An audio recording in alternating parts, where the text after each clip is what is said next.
4,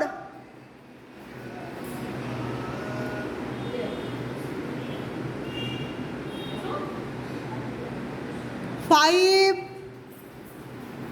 পদাহস্ত আসন, খুব উপকারী আসন এটা, নিঃশ্বাস প্রশ্বাস নেওয়া ছাড়া করো ধরে।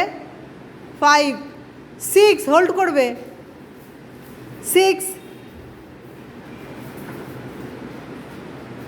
নিঃশ্বাস নেওয়া ছাড়া,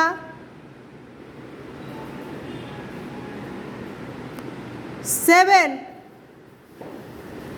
এই অ্যারো যোগাতে সব রোগের জন্য আছে, সুগার আছে, স্পন্ডালাইসিসের আছে, বুঝেছো প্রত্যেকটা আসনে।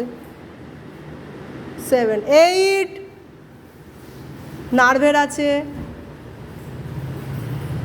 হাঁটু ব্যথার আছে। 8, 9, গাইনো প্রবলেমের জন্য আছে। এটা ডেলি তোমরা করবে, বুঝেছো। উঁচু করো একটু।